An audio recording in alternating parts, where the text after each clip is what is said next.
be absolutely devastating.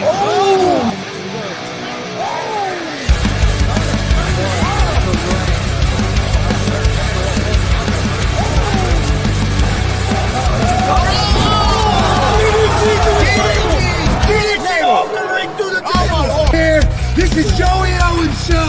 They've been trying to get me on this broadcast forever, and this is the worst damn broadcast I've ever been on.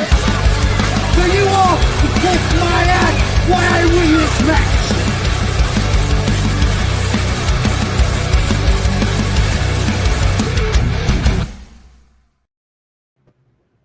All right, welcome to GWR Gonzo's Wrestling Room, Monday, July 7th, 2025. I'm Chris Gonzalez, joined by Tony Gonzalez, Marcus Fine, and Warren Misery. How's it going, guys? Well, good. Warren's in a good mood. He's already Warren the dancing machine. Well, we got a big show. I think we'll get right to it. We got some special guests coming to tell us about a very special benefit show that's going to be happening this weekend. And we got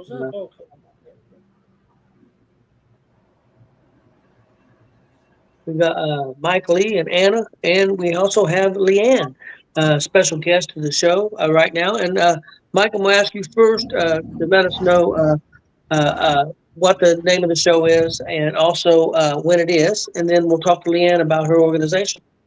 All right. Well, you're talking to the wrong person on this one. This all came down because of Anna and Zoe Owens. Okay. So I am not going to take credit for this. So here's Anna. Okay. Anna, can you tell us what time the show is going to be on Sunday? Doors open at 5:30. Show starts at 6:30. And that's this Sunday. And the cost for tickets? $10.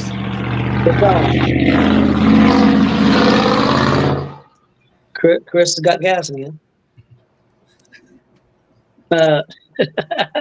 Okay, tickets are $10. And what do all the proceeds go to?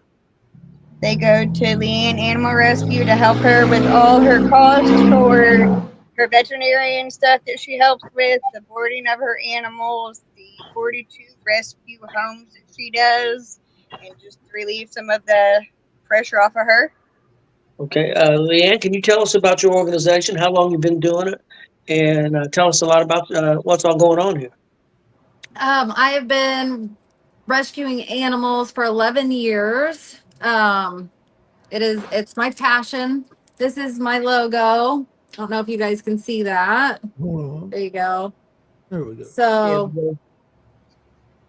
there we go. Yeah. So if you see that logo, then it's a pretty wild logo, but it matches my passion for the animals. I basically pull animals from euthanasia from the local shelters in the area. I bring them in. I get them vet care. I train them and I get them ready for homes. And then I take them to their potential meet and greet adopters home. And if it all works out, then I will finalize the adoption. So it's a whole process.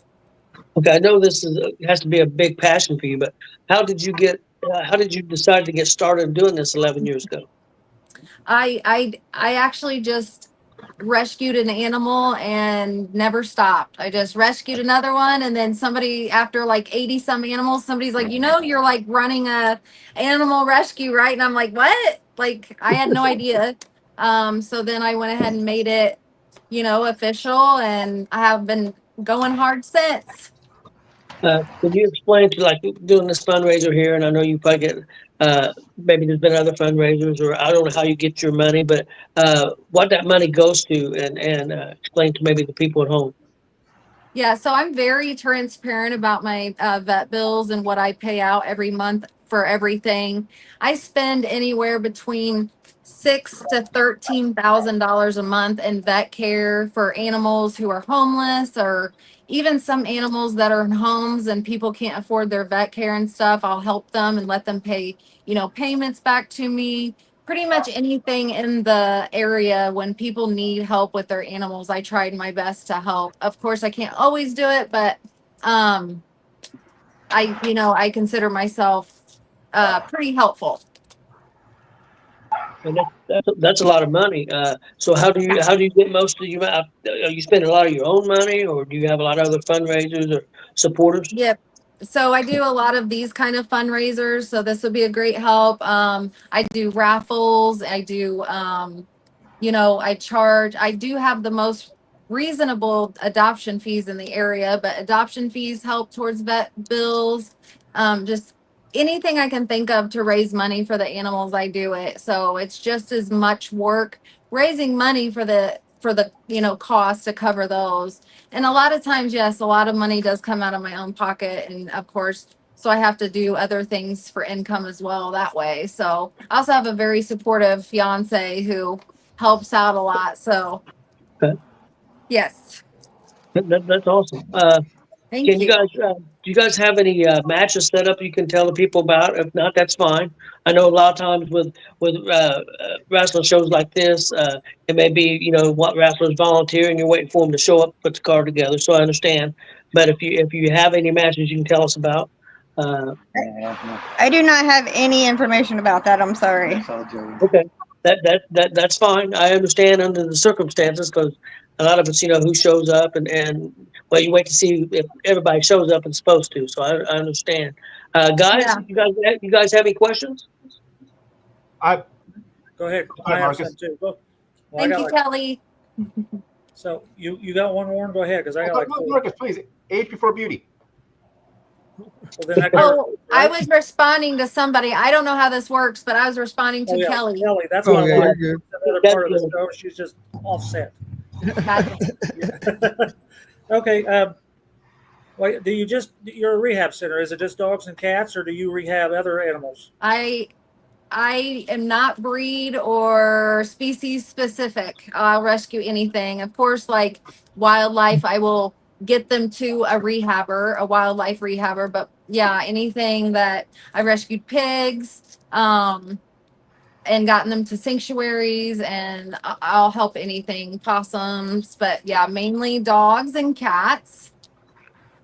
And do you work with the DNR then? Because some of those animals are you're probably not allowed to touch, right? Yes, some of them, yes, you have to get a hold of rehabbers and make sure you get them to licensed people to take care of those, because you wouldn't think that those kind of animals get taken care of much different than, dogs or cats, but they really do. Okay, I got a couple more. What is the adoption fee? What does that cover? They're vet care. So, they all come spayed or neutered. They come with microchips. They come with rabies and all their vaccines and heartworm testing. And then I usually give 2 or 3 months worth of heartworm as well with the adoption. Wow, that is better than most people do. Yeah, I also send them with any of their favorite treats or, to avoid any upset stomachs and things like that. What's the most interesting animal that you have rescued? I've rescued some snakes. That was pretty interesting. Yeah. Okay. And I have one more. What is currently in your care right now? What do you have there with you? So I'm a foster based. I have 16 in my care, but I have 53 total in the area. Wow. Yep. Wonderful. That's amazing. Yeah, that is. That's unreal. That Thank is you. better than Marcus needs a than dog. an animal shelter. So, because I think the animal shelter just fixes them and that's it, and then there you go. So, Yeah, a lot of them that I pull from the shelter need a lot of medical care. They usually kind of come with kennel cough or, things that they get that are contagious from the shelter. So they usually come pretty, with a decent medical bill anyways. Plus they need fixed and stuff like that. So it's a lot, but I love it. I'm done with mine. Warren had one. Kelly's got one as well. Yeah, I mean, I'm sort of off what Kelly was saying. I mean, I know obviously money is a great thing, but I mean, is there other things that people can donate, like food, towels? What are some like disposable or dry things or things like that outside of money that people could donate? Because I've got 2 cats, and I know just alone for the litter and the food. I mean, the food just went off, and they're ravenous monsters when it comes food time. So I mean, what is there other stuff that you can take in outside of money that maybe people can bring, like Kelly said, Absolutely. show and I have a Chewy and Amazon wish list, but just I use everything, so anything helps. But the wish list kind of sticks to, so because these animals are foster based and they're in my home and not in a shelter, I kind of try to stick to the same type of diet so that they don't have upset stomach or skin issues and things like that. So they're very healthy for the adopter as well.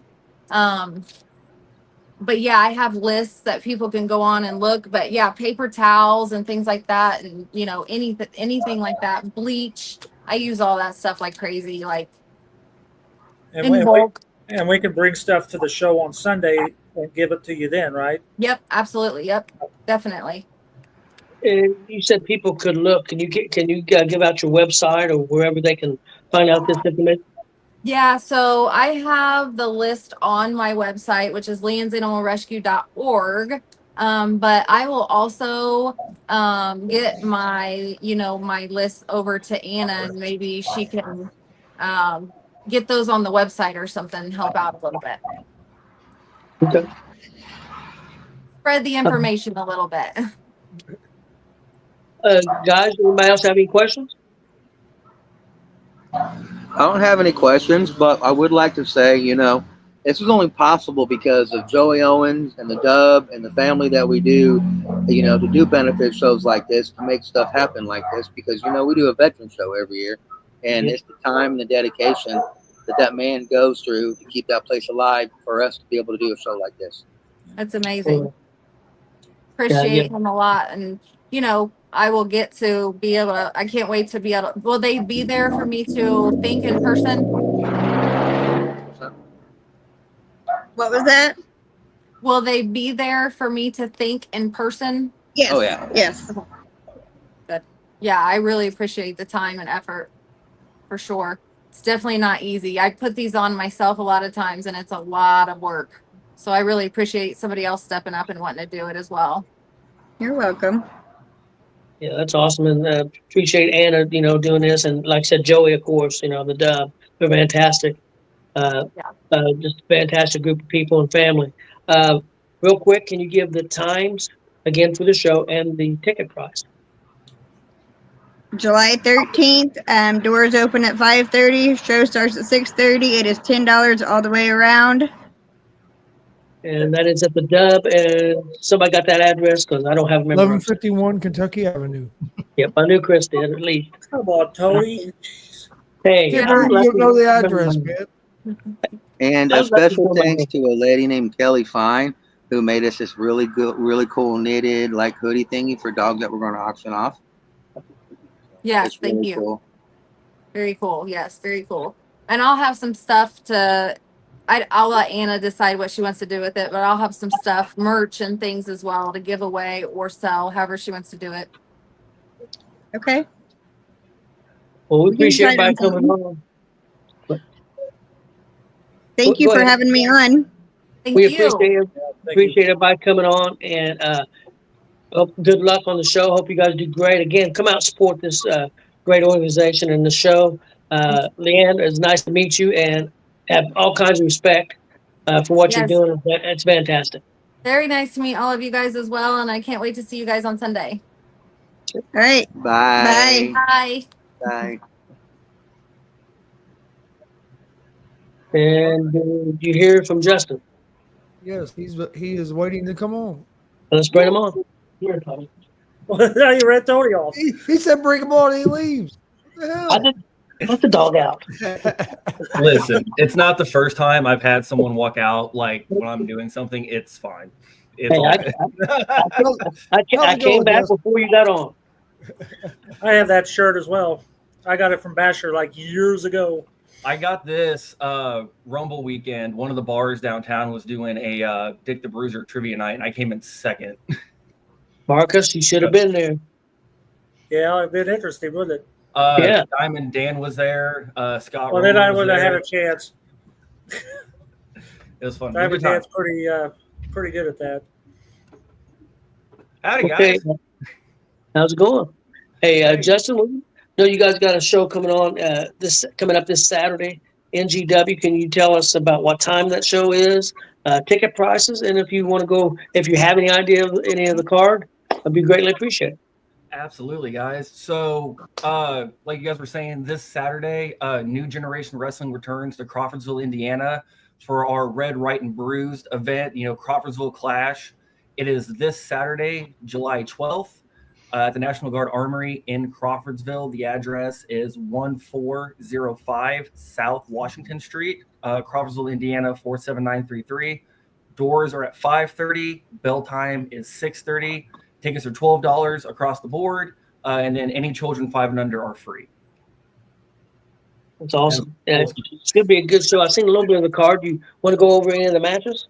Sure. So I have 2 big matches to go over. The first one being Excalibur and Zay Gates were at one time the NGW Tag Team Champions. There was a bit of an issue where Zay wasn't able to attend an event, so Excalibur had to defend the titles on his own. When that happened, Excalibur unfortunately lost the tag team titles, and Zay has been blaming him ever since. At our last event, at our anniversary show, Zay and Excalibur tried to go one more chance to get those tag titles back, and unfortunately, they ended up getting the loss due to Excalibur being pinned. And for some reason, Zay just could not hold that rage and super kicked Excalibur right in the face. So this Saturday, former tag team champions Excalibur will be going one-on-one with Zay Gates. Zay is the one who actually issued the challenge. He issued it as a tag match, and it is a mystery partner tag match. So Zay will be picking his own partner, and Excalibur will be picking his own partner. So really interested to see how that goes. Zay has been saying that the partner he's going to choose is someone that he should have been tag teaming with over Excalibur. So I'm excited to see who that's going to be. And then the other big match, our main event for the evening.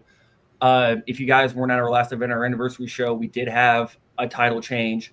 Thomas Keith defeated Jason Levi, became the new NGW champion.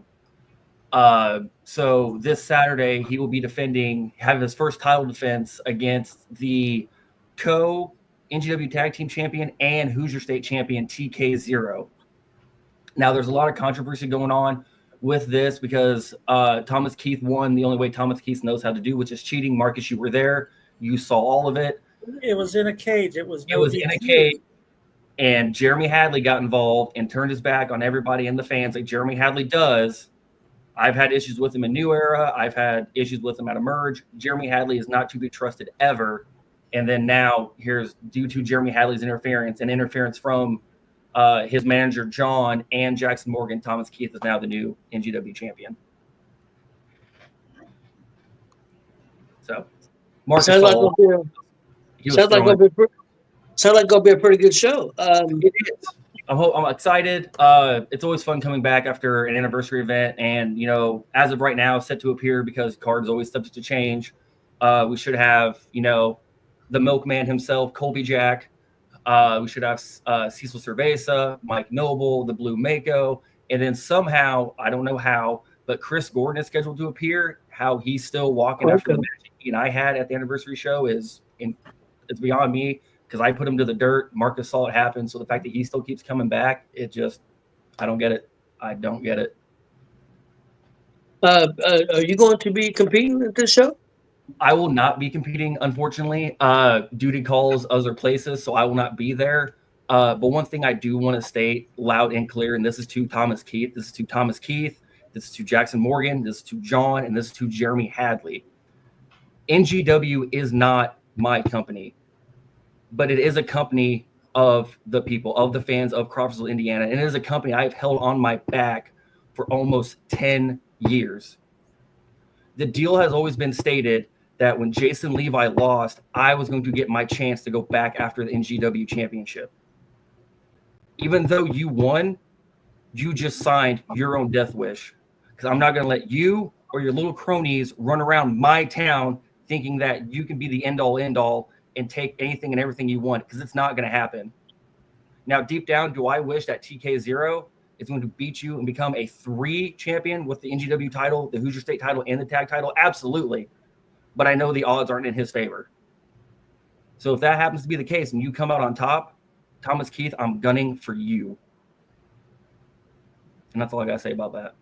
Okay. Can you give us, again, the times for the show and the cost of the show.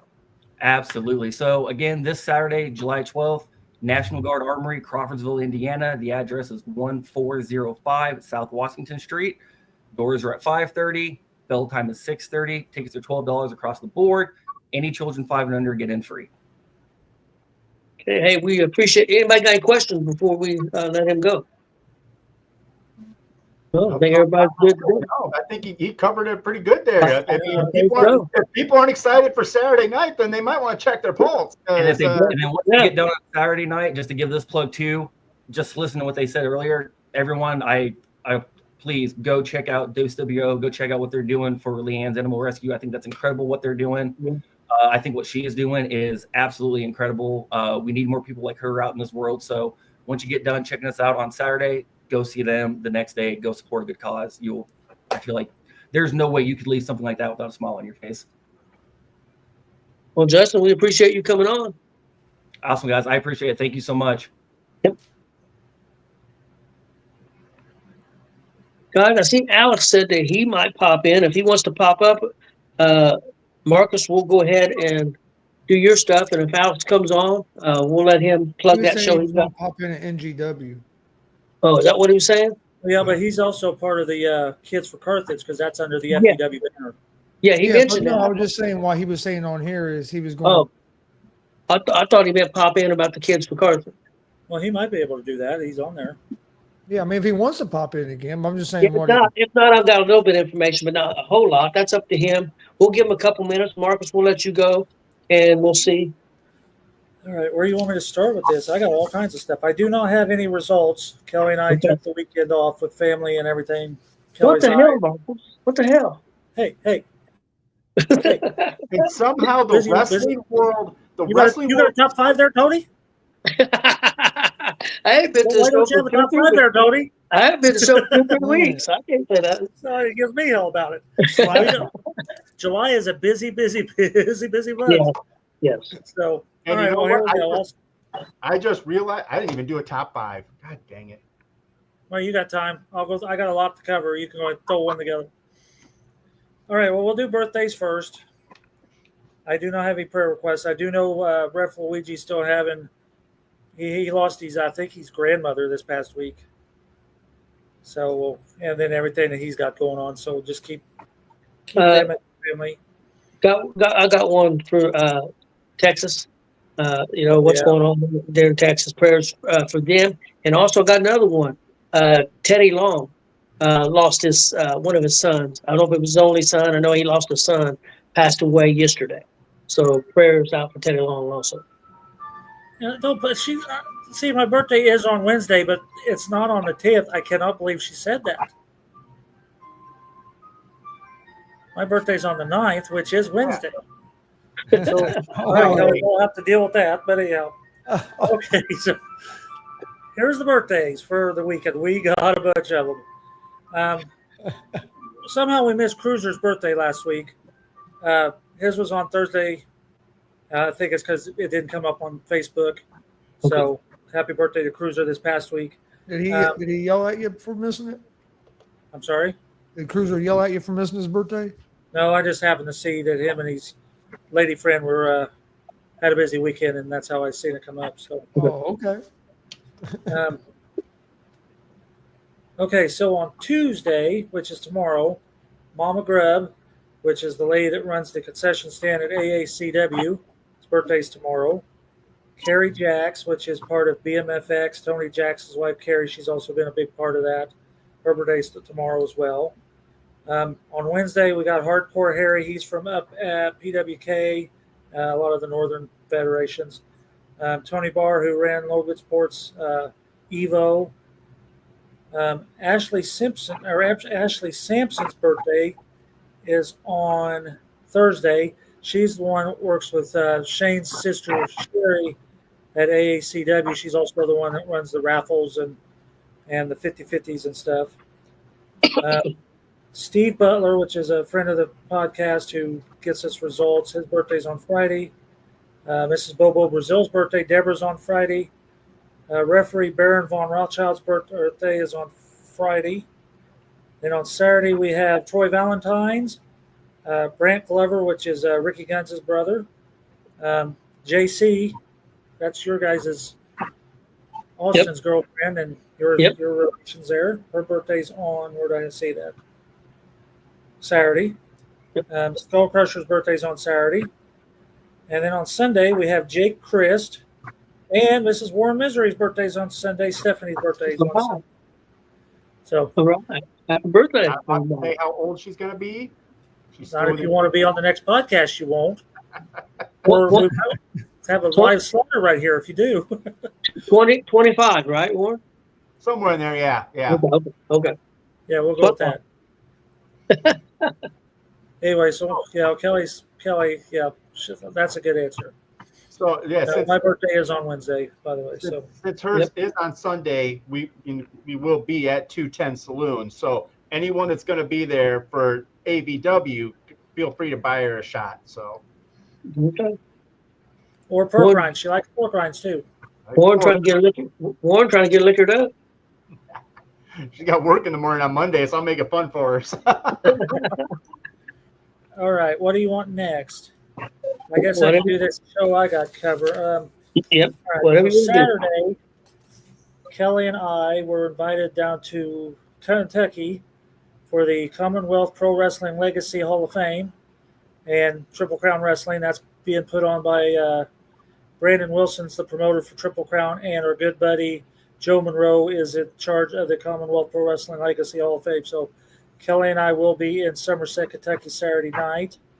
That will take place at the Center for Rural Development. Doors at 6:30, bell time 7:05. Front row's 15, general admission is 12. Is that the one that we sponsored? Yes, and GWR did sponsor that event. I did see the poster. Yep. If I get a hold of a bunch of them posters, I'll bring them back for us all. Okay. But GWR logo is on the poster down there. So, okay, I'm going to give you these names for these people going in the Hall of Fame. Now, remember, these are Kentucky wrestlers, but these are Kentucky wrestlers that evidently have a huge staple in pro wrestling, or they would not be going into this Hall of Fame. So, you may not recognize the names, but they are very respected and have really put their time in for this. So, the headliner, Hitman Louie. I think he's main event in the show. The Ultimate Championship Wrestling promoter, Terry England. He is Ultimate Championship Wrestling is a sister company, the Triple Crown. Lone Wolf Bobby Blade, very good talent. Iron Man Mike Woody and his valet Lovely Aries. Veteran James Kendrick. Senior referee Jonathan Barnes and Professor Bear are all going to the Hall of Fame on Saturday. So, Marcus, have you seen? I know you go to some shows in Kentucky. Have you seen any of them? Yes, I have. I've seen. We've seen. Of course, I know Terry England rather well. We talk a lot. Lone Wolf Bobby Blade's very good. James Kendrick's very good. I'm sure I've seen the referee, but referees. So yeah, I know probably 4 of the 7 of them. So good men, and then of course, like Joe Monroe is a good man, and it ought to be a good weekend. So, hey, Mr. Danger, we miss you, brother. What's up, Justin? Alex, don't jump the gun. Your birthday will be announced when your week comes along, buddy. So we'll get you. You just got to wait for it to get here. Okay, now what do I got left? My top 5. Warren, did you get one? Yeah, I threw one together. Go ahead. Oh, I get to lead off after throwing my. Because I got a lot of shout outs too. So yeah. It was a thin month, but I still was able, as I was putting some stuff together, I'm like, I thought about a lot of these guys. Yeah, I can see that. I think they're all worthy individuals nonetheless. My number 5 be a Mike Noble. Guy seems to be everywhere and doing lots of stuff. So and once again, right with that is number 4, Zach Nova. You got another guy that you just see everywhere. I don't know, to be young and to have this kind of energy like they have would be great again. That'd be really cool. Number 3, Freight Train, Brody Bodkins. Guy just, like a freight train, just keeps chugging along and getting better and better as he goes. My number 2, T.Y. Ice. He seems to, everywhere he goes, he's got some kind of belt or in the middle of something. And, of course, my number 1, again, is because the guy's just a very dominant force, is the Cobra. So he's still the ABW champion. He seems to be taking on all comers and winning no matter what gets put in front of him. Couldn't disagree with any of that. That's pretty good. Yes. Okay, I do a lot of shout outs because of PopCon before I do my top 5. Okay. Of course, we want to shout out to Joey. I know I went through this last week, but it was kind of hard to throw a top 5 together because of everybody's performance last weekend. But of course, Joey for what he done. The rookies, River, Caleb, and CJ, and there's another one I'm not sure what his name is. If they're as good as they are being respectful and everything, they'll go far, whatever they choose to do in the wrestling world. Then I want to shout out to this long list: Will Asher, Mike Noble, Phoenix Waterboy, Andre Stray, Zay Gates, Christian Cash, Maliko, Kenneth James, John Downs, Billy Palmer, and TJ Powers. They all just brought it over PopCon weekend. So that's my honorable mention list and shout outs. Okay, top 5. Number 5. I got some new people in this list. Timmy Jackson. Timmy Jackson took on Zay Gates, Kripke, Congo Kong, and Phoenix over PopCon weekend. Very good showing. And also Frankfurt. Mark Magnus. He wrestled, I think, every show but the last 2. He took on Brody, Noble, Arrows, KJ, Cooter, and he became the number 1 contender for the territorial title at the Friday show the week of PopCon. So he's number 4. He won that in a 4-way dance, I believe that what it was. Number 3 goes to the Gunslinger champion, Zach Nova. During PopCon weekend, he took on Kenneth James, Phoenix, Jackson Morgan, Maliko, TJ Powers, and Cecil Cerveza. One of those matches was a street fight. Number 2 goes to Jordan James, our guest here shortly, pinning Logan Myers and becoming the 4-time WCW Outlaw champion. And he had an impressive win at Comic-Con or PopCon when he pinned Christian Cash and Mark Magnus at the same time. And then number 1 goes to Jackson Morgan for winning the Don Basher Battle Royal, the Memorial Battle Royal. So that's my top 5. That's a great top 5. Here's Kelly's top 5.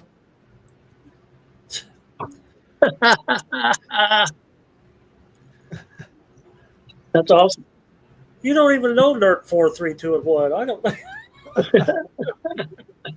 Well, I don't think she does. She might. Who knows? Who knows what she knows, Marcus? Yeah, I'm afraid. Very afraid. You have anything else? I don't think so. I got to get my list all ready for Jordan. Okay. Well, I got a couple We're not things. doing that other thing, then we're going to file No, it. we'll save it. All right. Say Jordan's on here whenever you got. Whenever Okay. you're Well, I ready. got a couple things real quick, and then shouldn't take long here. The first thing is FEW's got a show. I know Ricky Guns and Alex Bolton put together. I don't have a lot of information. I know it's Kids of Carthage, Fun in the Sun. It's a free wrestling show. It's also like a festival type thing. If Alex wants to pipe in on some times and stuff, I'd appreciate it. I've looked at some stuff. I didn't see exact times. But yeah, it's a free show. So just check that out with FEW. You might look at their page and stuff and find out more information. The other show that we have Sunday, July 13th, Exit 210 Saloon. This is Central Times I'm going to give. Doors open doors at 4, show times at 5. That is Central Time. That's All for Me in Wrestling. Again, that's Sunday, July 13th. We'll give you a couple of big matches. One of them is title versus title. T.Y. Ice, the key to the 210 championship against Kenneth James, the No Limits champion. Them two will be on. The way I understand it, it's both titles are on the line. So winner takes all is the way I understand it. And then the other big championship match is ABW Heavyweight Championship. Mike Noble versus Excalibur versus the champ, the Cobra. 3-way dance. That should be no rules. So that should be awesome. So should be a fantastic show there. Again, at Exit 210 Saloon. Central Time, doors open at 4, bell time at 5. Warren? There's also Trauma Unit, the number 1 contenders for the tag team titles, is challenging Depravity for the tag titles too. even though I am on suspension, I won't be ringside, but I will be there in attendance. And if anyone knows anything, I am, getting 150 signatures to get reinstated to AVW. So I will be there collecting signatures from anyone and everyone that wants to. And like I said, if you don't like me, I don't care. But yeah, but it's gonna be it's gonna be a good show. That and also with the main event, the Cobra and Excalibur do have a history with one another. And if I do remember correctly, with that history, the Cobra has never pinned Excalibur in their history. So. All right. Yeah, and I do know you're going to be there trying to get signatures, so good luck with that. Yeah. We'll see how it goes. 150 people need to sign up. That's all I need. Okay. I'm back at it. I'm off suspension. Also, real quick before we get going, hey, we just promoted like 4 or 5 shows, guys. Anybody out there, any promoters, wrestling promoters, you want to get your shows out there, we'll be more than happy to promote them for you. You can come on and promote. Just get with me. You can get with anybody here on the panel. You can get with Chris. You can get with Marcus. You can get with Warren. We'd be more than happy to put you on the show or get us the information, and we'll relay it to the people. Let's get more people out there watching independent wrestling. So, Chris, we're ready for I have one Jordan more. Jones. Okay, one more. I found a time.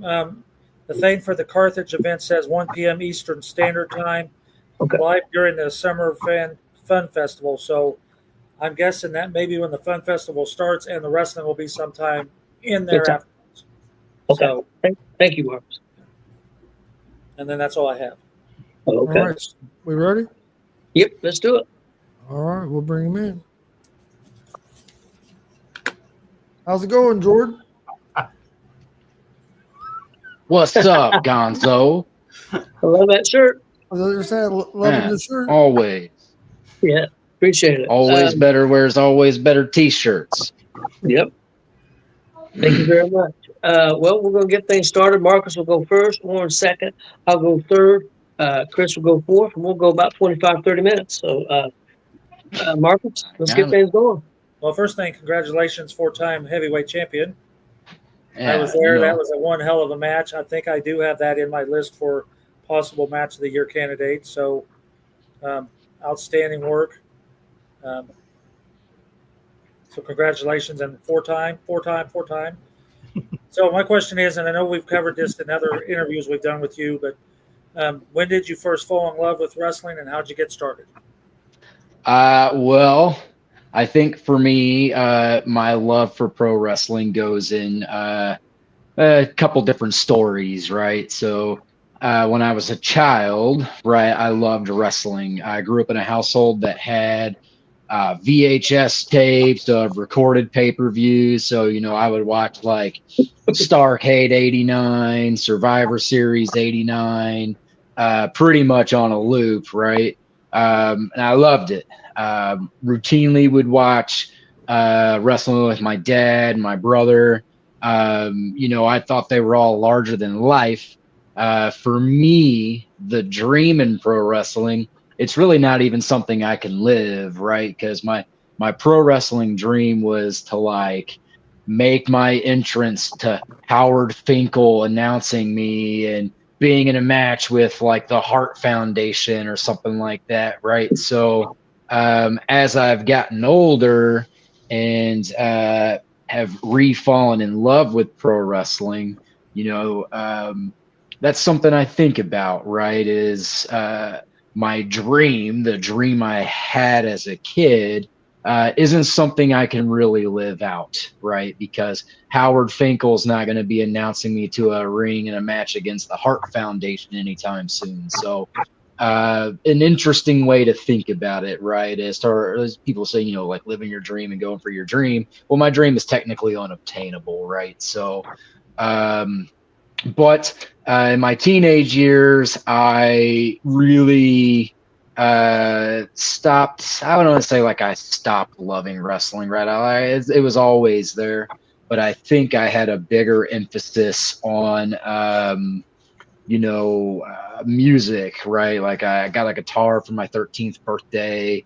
And at that point, all I wanted to do was sell out rock shows, right? And be on a stage, just ripping and shredding licks to the crowd. And I was in and out of bands for, I'd say, 13 years or so. I was in a long stretch with one group for a while, but that was something I started to lose passion in. And I realized, the music just, it wasn't striking a chord with me anymore. But I think what ended up happening, right? I've told this 1,000 times, but Jake Oman's been a really great friend of mine for a long time. And just one day, I think it was probably coming up on the end of 2014, he sent me a an invite to an Infinity Pro show and said, "Hey man, you should come out to this show. I think you'd like it. And tell me what you think." Right. So I made the trip down to Bloomington, went to the Infinity Pro show. I loved the environment, right? It was just a bunch of rowdy, raucous, wall to wall. There was some family in there, but it was mostly like frat guys, right? Just having the signs and going crazy or whatever. And I was like, this is intense and I love it. I went back to like the next 3 or 4 shows they had. And I think sometime in like March of 2015, I just kind of pulled Jake to the side after one of those Infinity Pro shows.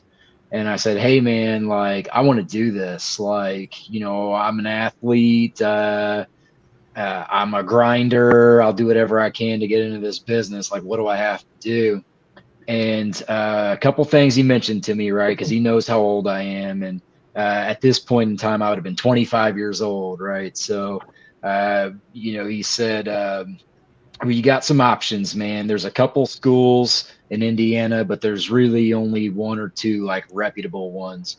One of them being the School of Rock.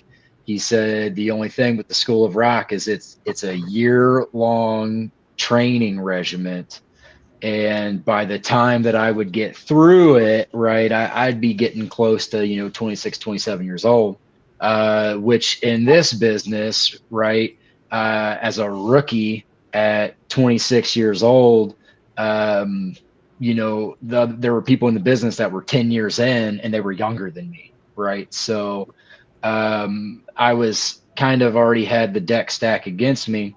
There was other schools I could have went to. Like he pointed out, a Harley Race had a school in St. Louis that had like a 2-month, 3-month turnaround time or whatever. But I couldn't just uproot and leave everything that I had to go train to be a pro wrestler. So I hit up Billy Rock, I think in the spring of 2015, and he told me that it's a year-long program, right? But it starts in January, and they were already 3 or 4 months in at this point. So I would have to wait to get into the 2016 class. So even older, right, of a start. So, it was like every Sunday from 2 to 6, training in a storage shed, right? It didn't matter if it was 10 below zero or 110. We were in that storage shed just sweating and bumping every single Sunday for 10 months, right? It was January through October. And then the first Sunday, I think it was November 6th, 2016, if I had to pin it on the calendar, he gave us our first match, right? He gave all the graduates their first match at the Lafayette Theater, and it was in front of like 500 people. So that was a pretty intense first time ever wrestling live. And Mance Warner was my opponent, as well as fellow classmate Patam, right? So it was a triple threat match that I actually ended up winning. So I beat Mance Warner and Patam in my very first ever debut wrestling match, and it's been all uphill ever since. Okay, Warren. Talking about being a young kid and watching early on, what was a finishing move you saw as a young kid that you were just like mesmerized by it? Like you just saw and you're like, wow, that's amazing. I think as a kid, I mean, I loved Bret Hart, right? So I always thought like he was breaking legs, with the sharpshooter, and he always executed it flawlessly. But for me, I think probably Kevin Nash's jackknife powerbomb, man, like just picking up everybody. Like it didn't matter who they were. I mean, like he was flexing Scott Steiner on power bombs. And Scott is not a tiny guy, and he did it with ease every single time. Just yoking dudes like it was nobody's business. So I always loved the power bomb. I think probably more so than any other move, and not necessarily just his. Like anybody that did power bombs, I was like, that's the move. Sid Vicious had an amazing power bomb, and Mike Awesome had an amazing power bomb. So I think that to me is like the definitive, pro wrestling move is the damn power bomb. Where does the inspiration for your character come from? Oh man. So I think for me, the inspiration really just comes from within. I spent the vast majority of my life, doing the right thing and, treating people with respect and love and compassion. But I think for everybody, no matter what type of person you are, like you have like a mirror version of you that's the opposite, and it's the stuff that you want to bring out but you don't, right? You leave it in the mirror. And I think Jordan James is me letting and breaking that mirror and letting them out. Chris? Yeah, you mentioned that you trained for a year. What was the hardest part of the training to become a professional wrestler? I think, well, I know you wanted me to tell a funny story, and I'll give you one now, but I got another one for you later too. But so one day at training, right? So we're in a storage shed, right? And there's no bathrooms, right? The joke is the bathrooms around the corner, right? So you just go whiz in the grass. But one day I was running late to practice, which if you run late to practice, if you get there late, it's 1,000 Hindu squats, right? Which is a terribly large amount. And I didn't want to be late to do the 1,000 Hindu squats, but I really needed to do a number 2, right? So I'm speeding there, and I was like, do I call Billy and be like, hey man, like I gotta use the bathroom, like I'm gonna be a little bit late or whatever, or do I just go? And I was like, you know what? I'm tough, I'm a grown man. I'll make it through this without having to use the bathroom. So I get there, right? And as I'm pulling up, like I'm sweating and I'm like, dude, I'm not gonna make it. So what do? I used the bathroom that was for number ones only on the side of all the storage sheds. So I go and I do that. I feel the instant relief, but I have toilet paper in my car, man, and I didn't grab the TP.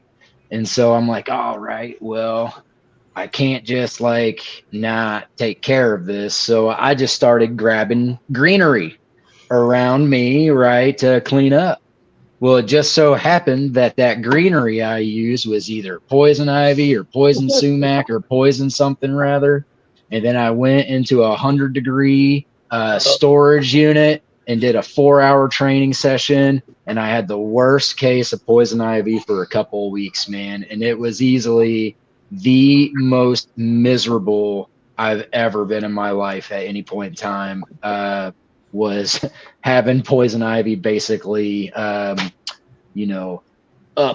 That was not a good time. That was tough, man, but I still had to do everything right and live with the consequence of my my actions. And but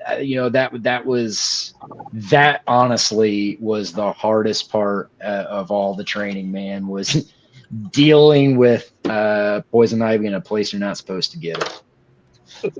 Real quick before the next one, we have one from Kelly. She wants to know who your favorite super fan is, Kelly or Marcus. Oh man, Kelly. Unfortunately, I'm gonna have to say Marcus because he takes photos of me.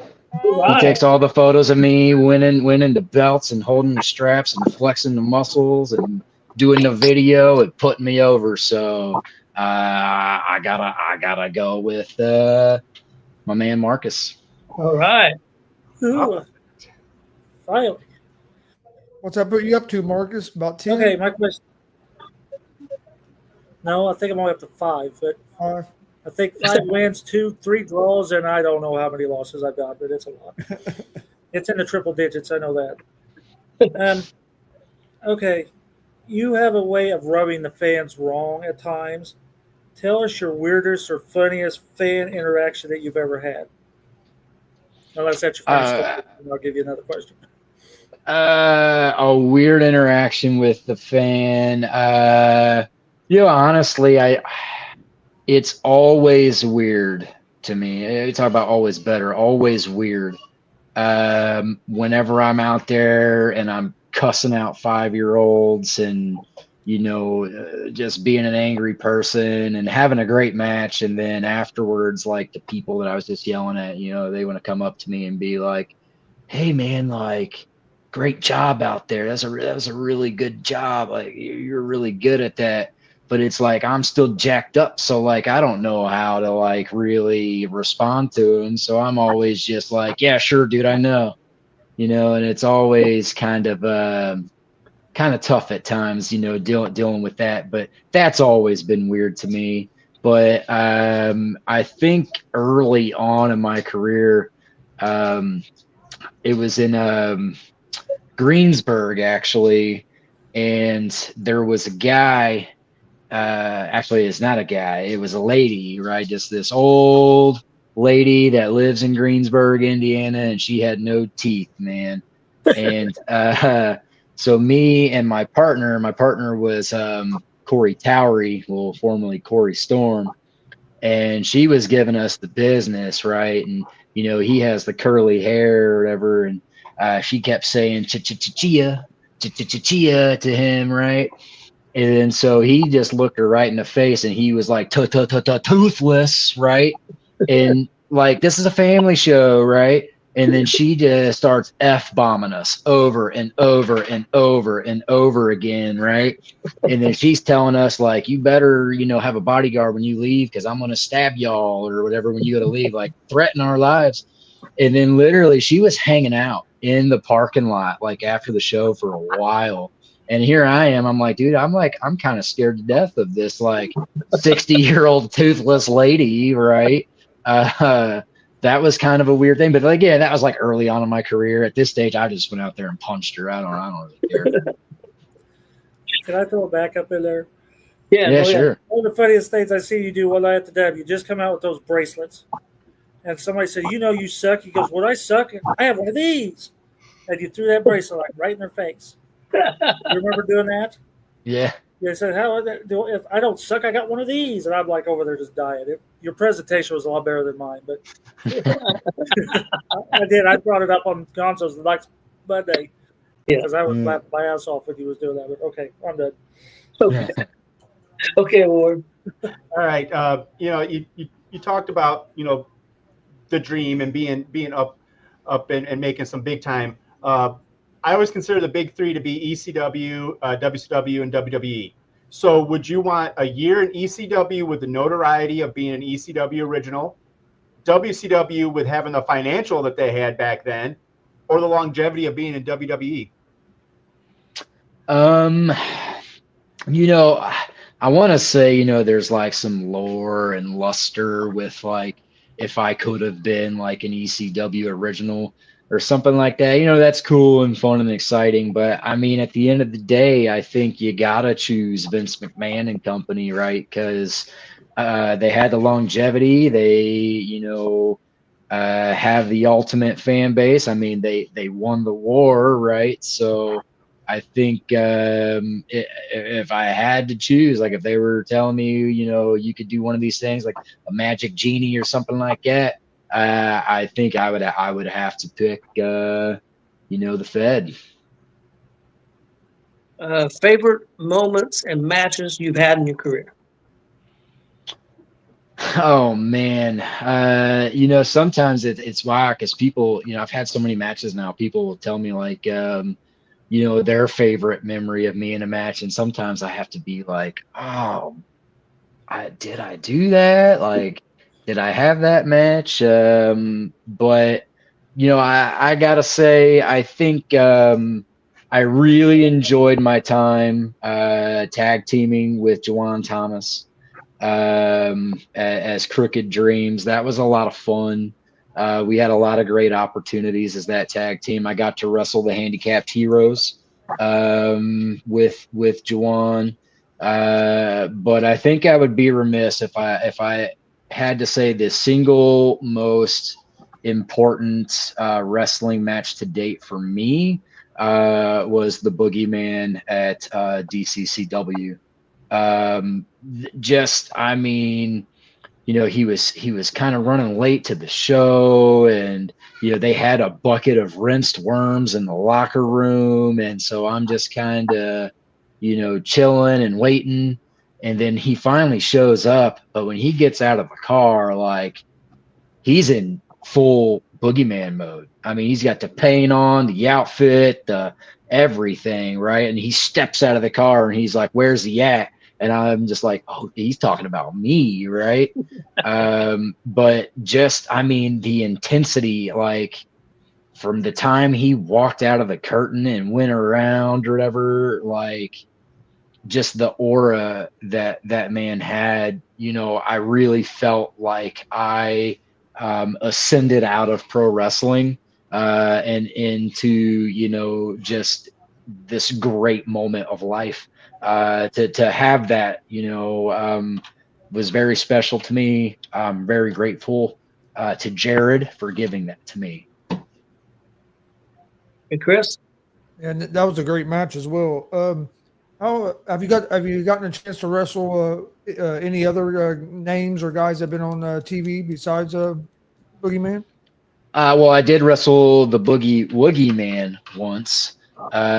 So that was pretty cool too. So I always tell people I've wrestled Boogeyman, both clock and of the Woogie variety.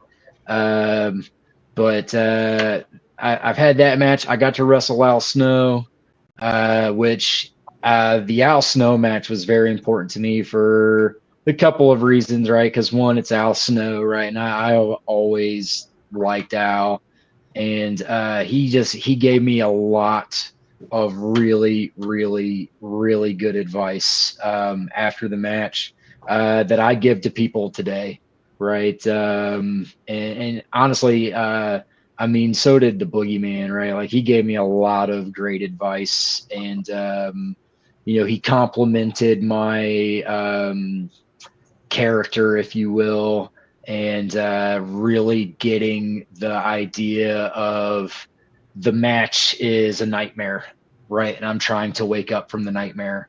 And that's every match with the Boogeyman, right? Is like you're in a bad dream trying to get out of it. And, he complimented me on, being able to execute that imagery.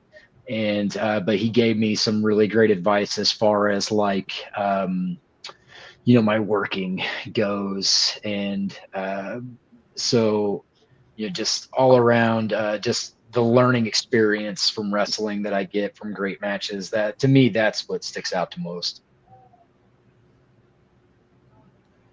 We have another one, actually a couple from Kelly. She wants to know how your daughter reacts to you being a heel. So it's interesting, right? Because she always wants to cheer for me. And she always asks me, like, how come nobody likes you, Dad? Like, I think you're the greatest of all time, and everybody else tells you suck and, boo you and all that stuff. And I just don't understand. It makes me so mad. And I tried to explain to her the inner workings of wrestling, right? And, Daddy's the bad guy. I get paid to be the bad guy. So, And she's like, well, I want you to be a good guy. And I was like, well, unfortunately, your daddy is just too good at being the bad guy to ever get paid to be the good guy. So, maybe one day she'll come around. And then her other question was, what's it like having Skull Crusher as your manager? Oh, phenomenal. I wouldn't trade him for nobody. Skull Crusher, I would say, is one of my great friends in wrestling. I'm always kind of sad whenever we go to do a show and he tells me, hey, I'm not going to get involved. I'm just going to, sit back, let you do your thing or whatever. And I'm like, but I gotta have you, man. Like without you, that's like 50% of the act, like I can't go on without you.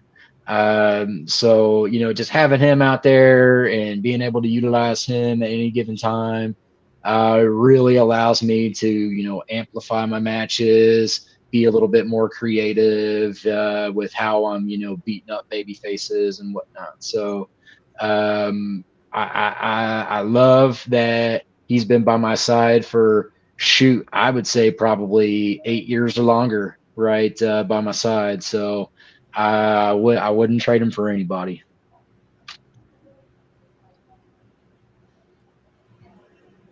Marcus, I think it's you. He's muted. I don't know why. Okay.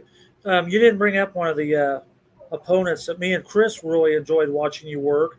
Tell us about your time in the ring with Funny Bone, because you guys did some stuff in that match with the lemon juice and him throwing you on the tacks, but then grabbing your feet and spinning you around a half a dozen times. And yeah, that's one of our favorite. Well, that's my favorite DCCW match. But tell us that experience, and then you get the violence chant. Yeah, I want to say that I don't get too crazy with hardcore matches, but I love doing hardcore matches. They're so much fun. It gives you just so much more creativity. Like I remember watching an interview one time with Shawn Michaels talking about like the Hell in the Cell and just like, dude, I've got like endless things I can do with this, right? And I feel the same way in a hardcore match. But I always tell people like I do like a TLC style hardcore match, right? Where you just hit each other with stuff, and that's about the extreme of it. I had never up to that point in my life taken a thumbtack bump, like a legitimate thumbtack bump.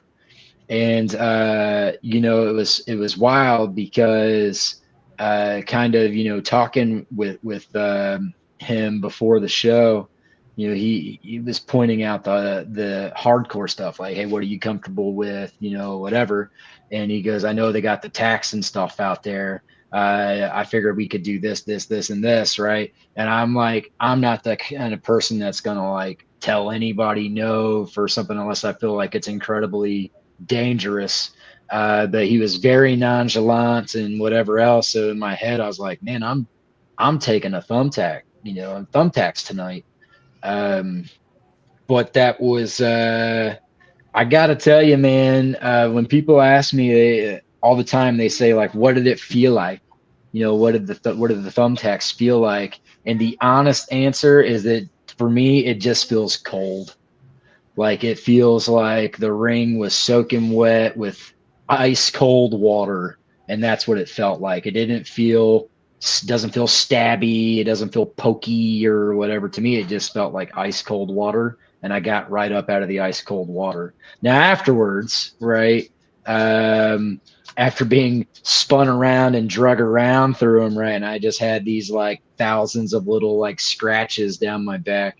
Then as you start to get that little bit of that irritating burn sensation and all that stuff. But the match was great. I loved the match. The only thing I regret about that match, and I tell you, the only thing is as he was beating me up, I'm crawling around and I'm always trying to just, make an ass of myself.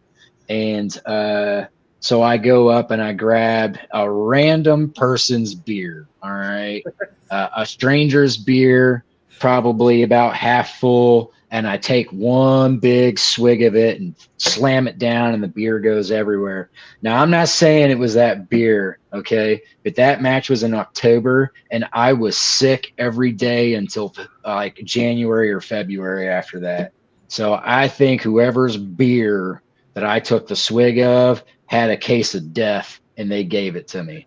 That's the only thing I regret, man, was drinking that beer. I wish I would have never grabbed that beer and took a swig, and I've never done it since. As much as I think it's hilarious and people pop for it and whatever else, never again. All right, Tony's still muted, so I'm guessing he's saying it's my turn. All right. I give you, and Chris is muted too. Now he's talking. It must be like father and son. I'm going to give you one year of training. Would you rather go to Mexico to learn lucha libre, Japan for strong style, or Canada for submission? I think the strong style is it's already up my alley, and so I think a lot of times it's something that people tell you is like you're in the ring with Jordan James, like you're going to get hit hard, and so that's just kind of been my style, right? And I blame IWA for that, right? The whole thing was always just hitting as hard as you can on every single strike. So, and I've always kept that, right? And nobody's ever complained to me about it or nothing else, but that's already up my alley. So I think I would like to, hone that in. But I do think I could learn a lot from the lucha libre style, because that's the polar opposite of how I wrestle. So as far as like learning goes, I think that would be, I mean, not that they all wouldn't be beneficial, right? But I think that would give a different perspective to wrestling. Sorry, my headphone cuts off after an hour of being on, so I had to pop it back on. So here we are. Okay. What do you think of when I say these names? First one is Don Basser. Hold on a second here. Yeah, I'm having this, the old technical difficulty. I think I'm just going to shed the headphones and we're going to roll it like this. All right. So Don Basher. Yes. Don Basher to me is somebody that would give anybody a chance, give everybody an opportunity. One of the frustrating things for me early on, when you're in a car for 12 hours or 14 hours and you get to this promotion, and when you're there, sometimes the promoter doesn't even like talk to you, right? And then the wrestler take you up and introduce you to the promoter, and they're just like real dismissive or whatever. And maybe that's the whole hard to get aspect of wrestling or whatever. But it's frustrating, when you do that, and it happens a lot. But I think with Don, if you showed up, he knows people. So if you tell him you're trained by somebody, he more than likely knows who that person was, or he knew who that person was. And he would at least give you an opportunity to go out there and suck, right? And then if you did suck, he just wouldn't use you again. So, he gave me an opportunity.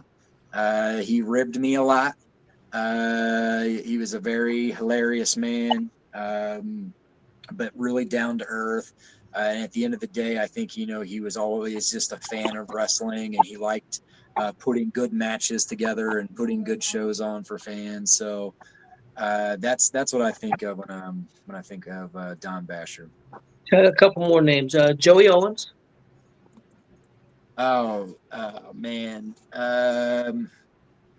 Joey Owens, man. A lot of people, they call him Pops or Dad, or whatever in wrestling. I kind of think of Joey as more of like my uncle, right, in wrestling. Because he's never like brought the hammer down on me, yelled at me for anything I've ever done, never belittled me or nothing like that or anything. He has told me he didn't like certain things or he thought I could have done something better, right? But it was always from a good state of mind and a good place, right? So, like your uncle would do, right? And then your uncle, they'll have jokes and do that kind of stuff with you, go to parties with you, stuff that your dad's not going to do, right? So I've always, I'd say I kind of view him as like my pro wrestling uncle, if you will. And have one more name, IK3. Oh man, I can't say enough about Jonathan. I think he's an example, right, of somebody that when I first started in my late 20s, somebody that's almost 10 years in, and he's way younger than me, right? And I think just like watching his matches when I first started wrestling, it was just like to me it was bananas that somebody as young as him, and not just him, like a lot of the wrestlers that he traveled with, and his group of friends that he had in the business, um, they were all just incredible and electric, and they did all kinds of high end wrestling, and I was just like, man, like I only aspire to be a fraction as good as they are. And any advice that he's ever given me has always been top tier. And honestly, I've seen him yell at a lot of people for doing a lot of dumb stuff, and I've only ever been yelled at by Jonathan Wolf one time, and it wasn't even necessarily me he was yelling at as much as it was just a collection of people. So, but I can't speak highly enough for him. Super, super talented dude, and I always enjoy watching his matches. Chris? Muted. Chris? What's the best piece of advice you've been given, and who gave it to you? I'm gonna have to say Al Snow, man. And one of the things is, everybody knows pro wrestling, right? So as I'm wrestling him and I'm coming up to him, I'm the heel, so I'm telling him like, hey, like hit me, cut me off, do this thing, and he does nothing, right? Like he did nothing. And so I'm like, oh, okay, well, I guess I need to hit him and do this other stuff, right? And then after the match, he came up to me and he said, hey, man, great crowd work and all that stuff. He goes, but as a heel, never cut yourself off. If the baby face doesn't fight back, if they don't build their rapport with the crowd, that's on them. That's their fault. He's like, you as the heel, you've got to always be intentional, always have intensity, do everything with a purpose. Don't back down from what you're doing. Beat the living hell out of the baby face, and if they don't fire up and fight back, that's their fault, and you did nothing wrong. So, but as the heel, never cut yourself off. And that's been some advice that I have followed soundly ever since he gave it to me. Marcus? Okay. Marcus, Favorite- final two questions. All right, that changed it. Who do you want to work that you have yet to work? You have a dream. I would say, oh man, there's a lot of people that I would love to wrestle, man. So I think I don't know. There was somebody in the chat that said they wanted to wrestle me. Who was that? I'm not sure who that was. Let's see who that was. I don't know who it was. Yeah, I'm not familiar with who that is. Let me see here. There was some Says chats. Sayer. But, I don't know who that man. Who is this? Who is this? Oh, Sayer. I don't know who you are, man, but sure, I'll wrestle you, dude. So oh man, there's so many people that I would love to wrestle. There's so many people I'd love to wrestle again. Honestly, at this stage, the person I probably would want to wrestle most is probably Jake Oman again. Like I said, he's been a longtime friend of mine. Was really the inspiration for me to even do this at all. And I only wrestled him one time in my entire career, and I really felt like I screwed the pooch. And I wanted to like impress him, because I had been working for a couple years or 3 years or something like that at that point, and I really wanted to like shine. And I floundered, man, and I've never had the opportunity to redeem myself, if you will. So I think if I could just pick one singular person to wrestle at this point in time, I would have to say it's gotta be Jake. Warren? All right. I mean, obviously you've talked about wrestling a lot of guys, a lot of big guys, a lot of big names, stuff like that. Who was the stiffest wrestler you've ever had to go against? Oh, bar none, Mance Warner. I mean, that dude hits like a baseball bat every time.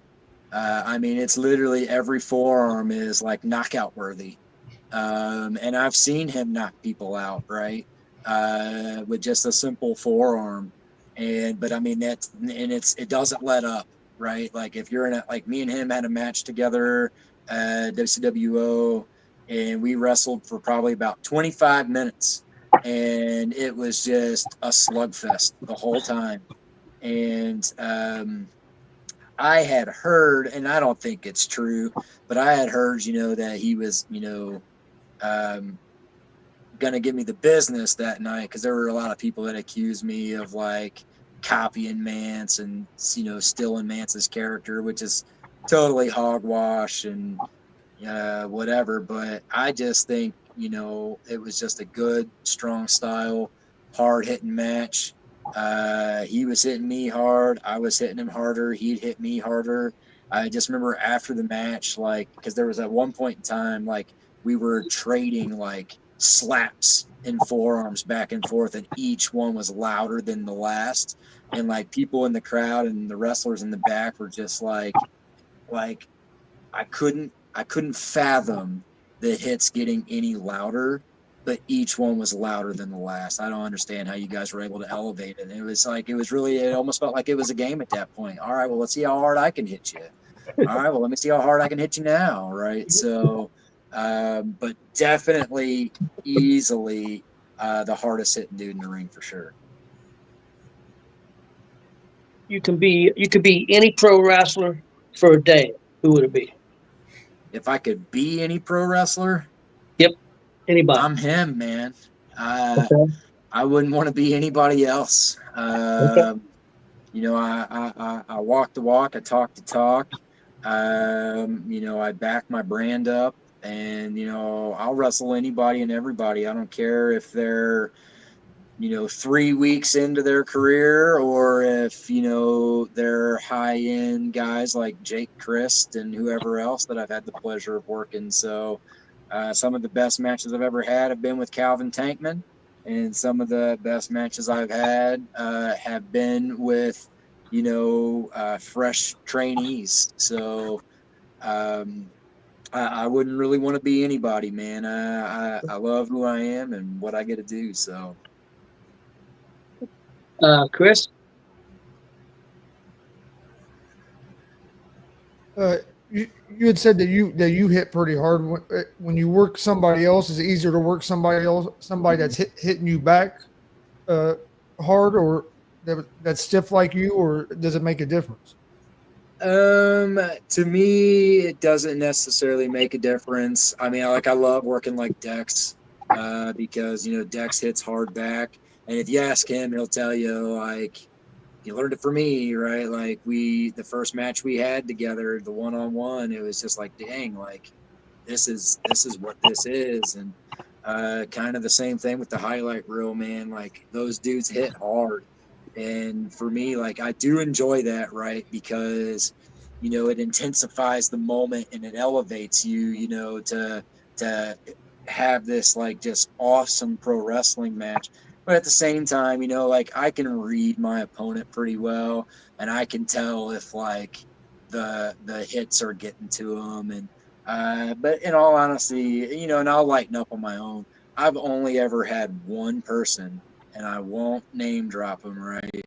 But I've only ever had one person in my entire career ask me to lighten up in a match. And I tell you, like, I swing for the fences on everything. So to me, I think as long as it's safe, right? Like, who cares? And if anybody complains, like, that's one of my advice I give to rookies is like, you know, your strikes are always going to look stupid. They're always going to suck. That's always the thing that everybody can improve on is their striking. You know, so I always tell people, like, if it's safe, like, get it in there and lay it in there. And if your opponent complains to you, like, they don't need to be in pro wrestling. So that's kind of the philosophy I've adopted. And I mean, you know, it's a physical thing. I mean, yeah, we can talk about the performance of it as much as you want, but like that performance is rooted in being violent to another person. So you've got to sell that and you've got to get that over at the end of the day. So you know, that's kind of where I am with that. Okay, Marcus, final question. Funny story time. Need to hear your funny story. If you could All talk right. about shitting in the bushes, we need to hear your funny story. I mean, I've got a lot. I do have a lot of funny stories that I could tell you, but the one that I've thought about specifically for this, so it was at a DCCW show, and the Rock and Roll Express was there, and in the back, I don't know how they do it, man, because I didn't get involved in it whatsoever, but they were taking people right in little groups of 4, and they were like, "Did you guys know that you could pick up together anybody in this room with just your fingers, right?" And I kid you not, right? He would grab 4 random people. He would sit anybody in the chair, and then he would bring them all together, and he would have them bring their heads together, and he said some sort of thing to them all or whatever. And then they'd all go, like, one person would get underneath one side of the chair, right? And they would all just put their fingers just like this under a person, and they would pick them up, right, like to the ceiling and set them back down, right? Like, I'm not kidding you, right? And they would do that, right? So they started off with a little person, right? Boom, and they did that. And then he goes, "Well, you could pick up anybody in this room, right?" And there's like, "There's no way." So they had Andre, right? Andre Stray now come and sit down in the chair. He's like, "There's no way you guys are going to pick me up." And it wasn't like it was a bunch of big dudes. Like, it was just like any of the wrestlers. And he brought them all together and he was like, "All right, here's the deal." And he told them whatever it is that he told them all. And then they'd all get around in 4 corners of the person and they'd do their fingers like this, right? And they got underneath Andre and they lifted Andre above their heads and set him back down in the chair, right? And I'm like, I don't know what voodoo's going on here, but what makes it hilarious, right, is House was there, right, because he was a manager, right, at DCCW for Sam Knight, and he's losing his mind in the locker room. Like, he can't believe what's going on. Like, he doesn't know if there's like black magic, voodoo being done by Robert Gibson, right? It is all his thing, right? And Ricky Morton's just laughing it up, right? And so he brings them all together. Well, my father, Big Pete, right? He's like, "There's no way the 4 of y'all can lift me up, okay?" And Robert Gibson said, "Oh no, they're gonna pick you up, Big Pete." So my dad, all 400 and some odd plus pounds of him, sits down in this chair. All right. Robert Gibson brings 4 guys together. I think it was Maleko, maybe Zay Gates, and a couple other people, right? So it's not like it's like just the most jacked dudes in the locker room. Like, it was like just anybody, right? So they come over and they do the fingers, right? Just the fingers, okay? And they get underneath my 400 plus pound father. And when I tell you, he was like 1, 2, 3, and they picked Big Pete up into the air and set him down. House ran out the room. Like, he grabbed his little whatever movie thing, grabbed his hat and sprinted out of the room, right? Because he's like, "I don't know what's going on in here, but I don't want to be a part of it anymore." And that was hilarious, right? But I also, for me, like to see the look on my dad's face when they picked him up, like you could tell he was flabbergasted that it happened, right? And that, that's one of those interesting moments that's not wrestling related, but it is in the business that, I'll never forget, right? Is that wild locker room moment where Robert Gibson was convincing people that they could pick up anybody with just their fingers, and they were doing it, dude. I mean, they did it to my dad. So it was a wild thing to see, and that's no bullshit, man. Like, I mean, they literally four sides on the person, and they picked up all those people above their heads with just their damn fingertips. It was a crazy thing. I'd love to see Big Pete's face. Oh, dude, it was priceless because he was in his head like, okay, I don't know There's no what way trick they're picking me Robert's up. pulling. There's no way they're gonna pick me up out this chair, and they did, man. They picked him up. Okay, Warren. I mean, I want to say, when I was in elementary school back like in the 80s, we did something similar. And yeah, this is legit. The story he just told is legit. We did it a little different, but yeah, it was really weird how like any size person, and it's like light as a, we would just, it's crazy. But yeah, I've experienced that before, so I know exactly where you're coming from. My last question is a fairly easy one. Are you degenerate or are you NWO? Oh man. It's funny because I feel like this is the question that everybody always likes to ask, right? And it's like, what's the right answer here? I'll tell you this much.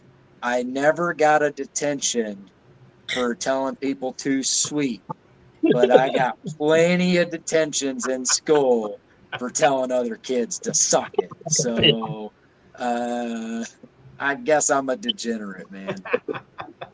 You want a history lesson? Today's the 29th anniversary of that.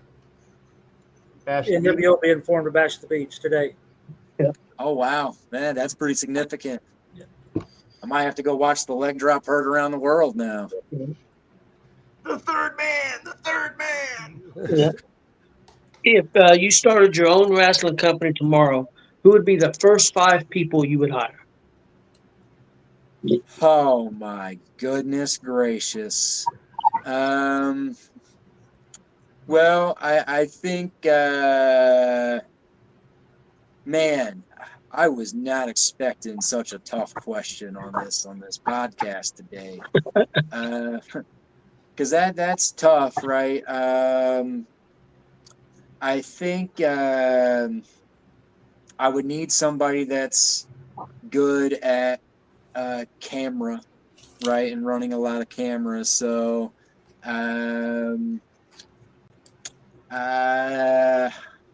maybe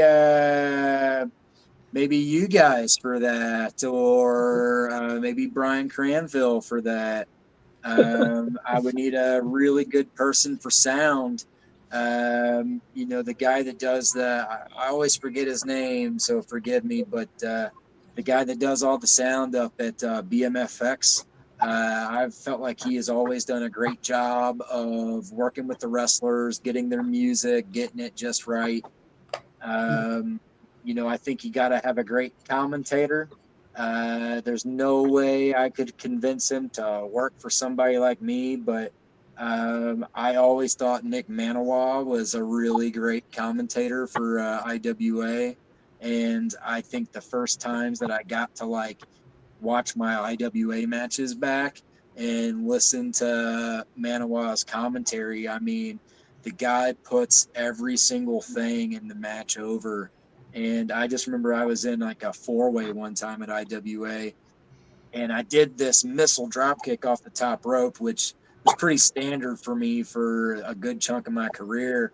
But man, he sold that missile dropkick like I was Juventud Guerrera, peak WCW days, like flying across the ring.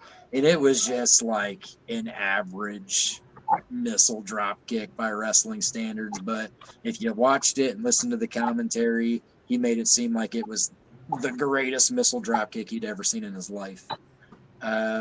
So I think I would need somebody that has lots of years and time in the business that really understands promotion and getting the word out. So, I know he has his own thing, but I would probably call up Joey Owens for that, to help me promote. But then at the end of the day, it's all about the wrestling. So I think if I could only have one starting wrestler on the roster, oh man, I would probably give a call to either Jake Oman, Mance Warner, or maybe I'd go with a big dude and give old Calvin Tankman a call. Um, so I think maybe that's where I would start. Okay. Chris? All right. What I'll do with my last question is give you a chance to basically promote yourself, let everybody know where they can find you on social media, upcoming shows, merch, any of that good stuff. Yeah, so you can find me on Facebook, right? Always Better Jordan James. I'm there all the time. Mostly these days, I'm a WCWO staple, but I'm also a father of two, and that is the most important thing to me, right? So nothing is gonna override that. So, you can always catch me in Indianapolis or any of the traveling shows. That doesn't mean I'm not receptive to taking bookings. I've loved working for Eric Draven down at Supreme every time I've gone. I've always loved working for Pafo at NGW, Brian up in BMFX, Jared in DCCW, right? Those I would consider really all those home feds for me. Pafo gave me my first match outside of, Billy Rock School. So, that's always, NGW is always going to be, kind of like a home for me. But I'd say all those feds, I did long tenures with them or just, pop ins for, like I said, Draven down at Supreme. So you never know where you'll see Jordan James. I can promise you that when you do see me on a show or on a flyer, you know that whenever I'm out in the ring, it's going to be an electric match. I'm going to do everything I can to make you go home talking about me instead of anybody else that you saw. So, so if you see the long hair and the crazy face and all that stuff on the flyer, come see me, man, because I won't disappoint you. But not just me, right? Come see everybody else that's on the show, because we all work hard, we all take the bumps, and we all have different goals in the business. But I think all of us have the same goal of wanting to give the absolute best version of ourselves every night. So that's why I call myself Always Better. You could take it how you will, but for me, the always better mentality is I'm better than the last time you saw me, right? It's kind of how I try to handle myself in the ring is how do I one up what I did last time, whether it's the wrestling, the talking, the interaction, my physique, whatever that looks like, right? I'm just always trying to be a better version of myself. So um, that's kind of what I got going on. I got t-shirts. I got several colors of Jordan James shirts. I've got the James Gang t-shirts. I got wristbands, right? You name it. So if you want a t-shirt in a specific color, just let me know. I'll get it to you. It doesn't matter if it's hot pink, neon green, whatever, right? I'll get it to you. So come to a show, let me know. Send me a message on Facebook. I'll be more than happy to have a conversation with anybody. I love wrestling. I love talking about wrestling, and I love getting people to love wrestling. So that's really all I got for you. Well, we appreciate you coming on, man. Been outstanding.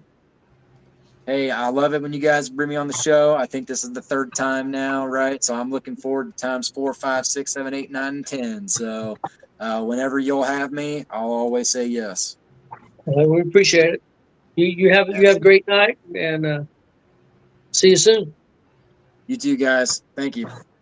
See you. So, well, that was another real good one, in my opinion. Yeah, real good. Uh, uh, that's nuts. I got to get Hollywood House on the thing. I bet you he did run out of the room. We were at that show. Yes, we was. Yes, we was. We went in the back, but we were at that show. Well, they was actually in the back for a minute, but not during that. Yeah. Yeah. Anybody have anything else before we get out of here? I'd say if you're in Illinois or the very west of Indiana on Sunday, show up to AVW. If you're not, get to that benefit show. Yes. Go at the arena there. Help those animals out. Help Leanne out, and get taking care of those people. You know, those animals. They can't help themselves. They need our help. That's a big thing with me, especially with my wife, is animals and taking care of them. So yeah, if you're not over here, you're over there. Get there, or even if you're driving by, donate. Big thank you for Anna Lee and Mike Lee for help organize this. But this Leanne just blew me away. So impressed with what she's doing. So yeah, people get out there and help. Yeah, definitely. I was really impressed by her. I think we probably all were. Yeah. Yes. Yep. All right. You got anything, Marcus? No, I think I'm good. All right. Well, please hit that subscribe button on YouTube at Gonzo's Sports Room. Like and follow Facebook, Twitch, X, Instagram at Gonzo's Sports Room as well. Again, big thanks to everybody that came on tonight. We appreciate everybody that comes on, and we'll see you guys on Monday.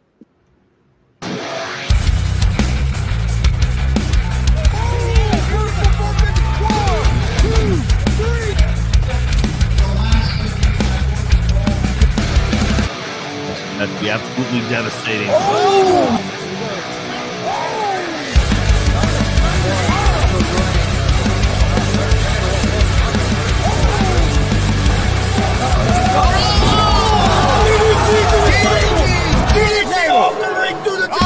Here, this is Joey Owens' show. They've been trying to get me on this broadcast forever, and this is the worst damn broadcast I've ever been on.